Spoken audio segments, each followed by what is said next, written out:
Avant de parler du livre et des personnages, Gabriel, j'aimerais que vous m'en disiez un petit peu plus sur vous, parce que ce qui est incroyable, c'est que vous avez à peine 30 ans, et vous avez mis, je crois, 8 ans à écrire ce livre. Vous avez commencé à 22 ans. Racontez-moi un petit peu votre histoire. Yeah, so I was born in Santa Fe, New Mexico, um, and grew up in Mendocino, California. So my mother moved there when I was quite young, and it was sort of the bulk of my like formative childhood. Like well, we moved around a little bit. That's sort of where I think of my childhood. Does that make sense? Do you have like a special childhood place? Mendocino is that for me, and it's a great place for a child because there are all of these sort of creeks and gulches and tide pools which are just teeming with life. You know, kids love to explore, right? And so I spent a lot of time kind of running around in the woods, just looking for things with my friends. You know, and you would discover these little creatures, newts or eels or something like that, and as an adult you sort of know what that is, but as a child it feels magical. It feels like you're discovering this creature that you didn't even know could exist. And so there was this sense about Mendocino for me that there was always something, some sort of potential for magic sort of beyond every corner. Do you know what I mean? And I spent a lot of time solo backpacking, you know, just there's a stretch of coast where the highway was diverted. So the highway for most of California runs right along the coastline. And the highway was diverted because the coast is too rugged to build along. And that's just a little bit north of my house. And so it's one of the most rugged, remote sections of coastline in the United States. And it's a great place for like a young person to spend a few days wandering around. It was formative for me.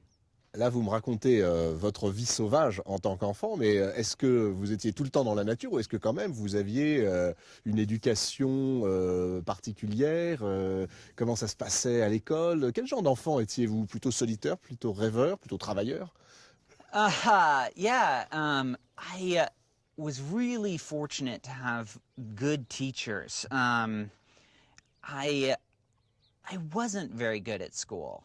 You know, I really suffered with dyslexia and attention deficit disorder, and especially a lot of like early school with like spelling tests and more like problems of memorization was really hard for me, and I really struggled, you know. And I had a couple close friends and who were all better at that than I was.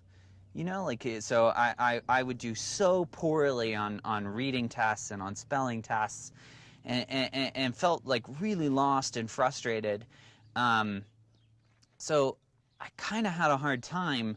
My parents always read to me, and that was like a saving grace, sort of. You know, I think that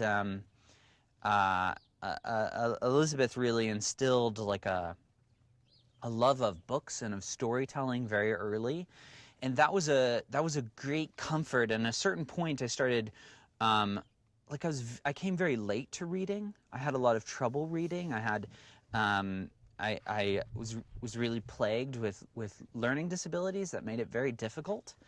And so a lot of my classmates started reading before I did and much more precociously than I did.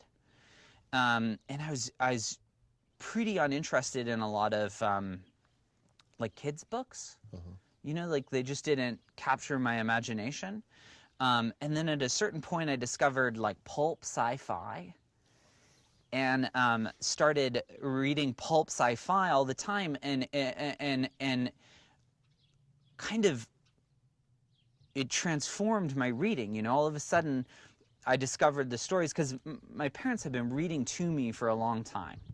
And when I found stories that I loved in books, I started reading on my own, and it really changed my education. And then too, in high school, I had great teachers, and the character of education changed. I went to a place called the Mendocino Community High School, and it was very counterculture. It started as like so in Mendocino, you have all of these counterculture communities, like set up by hippies and people who were pushing back a little bit against against what they saw as problems in culture and in civilization, and they had sort of a dream of what America could be, right? And they set up a lot of these counterculture communities. There was like a lot of lesbian communes that sprang up along Albion Ridge Road, where I was living at the time. And those were a lot of women who were trying to push back against a culture of misogyny and trying to create a kind of a paradise, really. I don't know that whole story, and I don't know if that story has ever been told in a thorough, broad way. Some people have done great projects on it. But the Mendocino Community High School started when a guy got a bus and started visiting all of these counterculture communities and bringing kids in on the bus and teaching them that way. And the school preserved its ethic of really trying to teach to individual students and really valuing individual students and trying to accommodate itself. And it was a great boon for me. You know, because I'd struggled in more conventional classrooms. It was tremendous to have teachers really sort of engaging with me and trying to help me. And you know, I was always beloved. I had sort of like a beloved childhood. My parents were fantastic, and I feel like that, even when you're struggling in school, that gives you a lot of resources. Does that make sense? What was your parents' job? So, Elizabeth is a professor at Stanford University, and Wow. and she's always been a Teaching, what does she teach? She taught women's and gender studies, and she teaches a lot in the creative writing program. And Gloria is an antiques dealer, and you know, we had this little Datsun truck, and every Saturday morning we'd sort of get in the truck and scrape the ice off the windshield and go yard sailing looking for, and it was this amazing experience to have, spending all of this time with Gloria and learning about antiques, and sort of Gloria had done a lot of traveling and was full of stories and knowledge about the world, and I just always used to constantly ask her questions. I mean, it was just a great way to spend Saturday mornings. Ouais, vous avez grandi au milieu des histoires. Elizabeth and Gloria, we read a lot. You know, we read a lot of Dickens at night.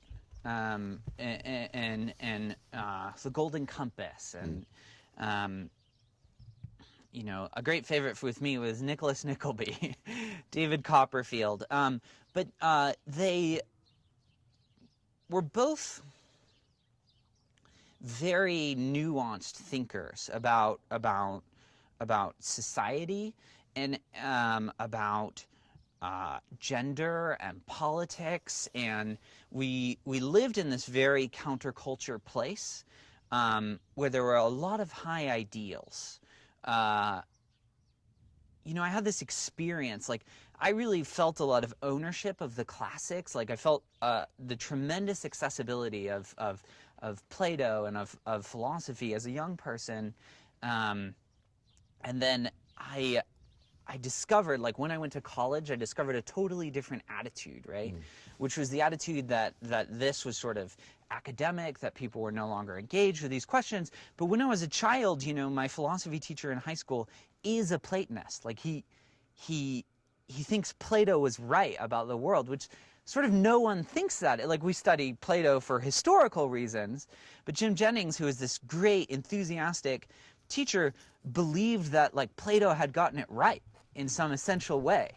And so talking with my parents, who were both fierce intellectuals, fiercely thoughtful about the world. We felt a lot of ownership of these ideas. You know, it felt like the world was, and principles of justice, and good, and feminism were ideas that we cared about and were passionate about, and were trying to engage with. Does that make sense? So I was surrounded by stories, but I was surrounded by people who were always trying to think more thoughtfully and more radically. Like when I went to college and in the rest of my life, there's a deep suspicion of radical thought, right? Like there's sort of an acceptance of received wisdom, and maybe we want to nudge it one way or the other, right?